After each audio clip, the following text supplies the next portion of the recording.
네, 주식시장은 검은 월요일이었습니다. 코스피가 2,000선이 무너졌고 코스닥은 5% 넘게 빠졌습니다. 네, 경제부 박진영 기자와 함께 자세한 얘기 나눠보겠습니다. 네, 어서 오세요. 안녕하십니까? 예, 코스피 2,000선이 무너졌고 코스닥도 많이 빠졌습니다. 그렇습니다. 코스피가 이제 닷새째 하락하면서 2,000선마저 내주었습니다.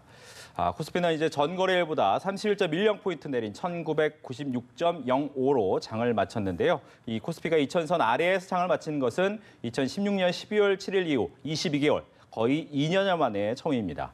4거래일 동안 계속된 하락세에 대한 반발 매수로 상승 출발을 했던 코스피가 11시 이후 개인과 외국인이 집중적으로 매도하면서 하락하기 시작했습니다. 유가증권 시장에서 외국인은 8거래일째 팔자 행진을 이어나가면서 1,600억 넘게 매도를 했고요. 이에 기관이 6,300억 넘게 사들여서 방어에 나섰지만 급락세를 막기에는 역부족이었습니다. 이 코스닥도 5% 넘게 하락한 629.70의 장을 마쳤는데 이는 8월 14일, 작년 8월 14일 이후 가장 낮은 수준입니다. 외국인과 기관이 쌍끌이 매수에 나섰지만 개인이 3천억 원 넘게 팔면서 지수를 끌어내리기도 했습니다. 서울 외환시장에서 원달러 환율은 0.5원 내린 1,141.4원으로 거래를 마쳤습니다. 네, 오늘 정말 충격의 하루였던 것 같은데 금융위원회에서 금융시장 상황을 점검하는 회의를 열었네요. 네, 오늘 오전 8시 반이었습니다. 금융위원회에서 정부청사에서 이제 김용범 부위원장 주재로 회의를 열었는데 주식시장 하락과 외국인 자금 유출 상황을 점검하는 회의였습니다. 금융당국은 코스닥 스케일업 펀드를 3천억 원, 현재 이제 2천억 원 예상했는데 1천억 원 더한 3천억 원 수준으로 확대를 하고 증권 유관기관 중심으로 최소 2천억 원 이상의 자금을 조성해서 총 5천억 원 규모의 자본시장 안정화 자금을 조성하기로 했습니다. 이 발표 영향으로 또 반발 매수세로 장 초반 코스피 지수가 상승하는 모습을 보이기도 했습니다. 네. 예. 자, 그럼 회의에서는 우리 경제의 지금 상황을 어떤 정도로 평가를 하고 있었습니까? 네, 금융당국은 상당히 견고한 펀더멘탈을 갖고 있다라고 평가를 내렸습니다. 예. 김용범 부위원장은 우리나라 주식시장이 이제 유동성에 의해서 오버슈팅이라고 하는데 단기 급등이 발생하지 않았다. 또 기체 체력도 다른 어떤 나라보다 튼튼하기 때문에 조정 국면이 우리나라 증시에서는 기회가 될 것이다라고 이야기를 했고요. 특히 이제 국내 자본시장에서 외국인 자금이 빠져나가는 이른바 셀코리아 본격화 우려에 대해서는 2016년 블랙시트 국민투표, 또 지난해 북한 핵실험 때에 비해서도 훨씬 더 적다고 설명을 했습니다.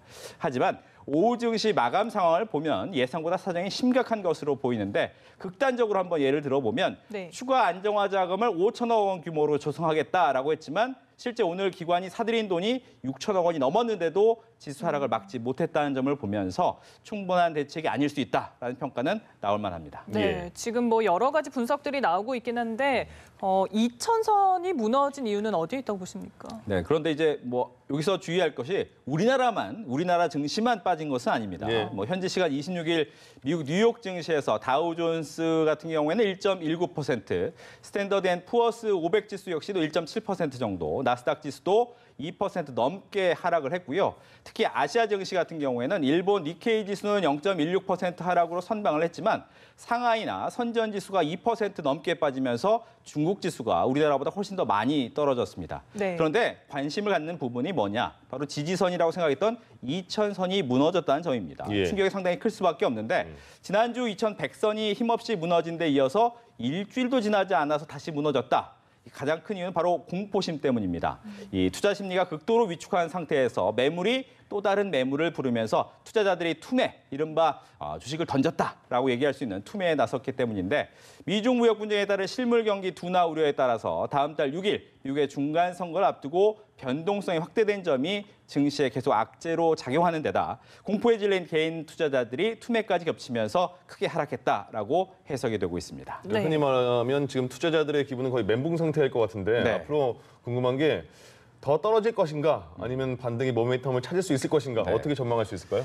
뭐 이걸 맞출 수 있는 분들이 많지는 않겠죠. 하지만 네. 전문가들은 이 코스피 하락을 이 글로벌 불확실성이 해소되면 어느 정도 해소가 되겠지만 그 전까지는 하락세가 이어질 것이다라고 보고 있습니다. 예. 그 1차 분수령이 바로 다음 달 6일 예정된 미국의 중간 선거가 될 것으로 예측이 되는데 네. 그 이후에는 미중 무역 분쟁이 가장 큰 내용입니다. 과연 미중 무역 분쟁을 종결할 수 있느냐? 만약 내년에 미국이 예고한 대로 다시 중국에게 관세를 한 번 더 부과한다면 그 범위가 상당히 커질 수가 있습니다. 또 여기에 우리나라 경제가 살아나지 않고 있고 미국과의 금리 차가 벌어질 경우에는 외국인의 자금 유출이 더 커질 것으로 예상됩니다.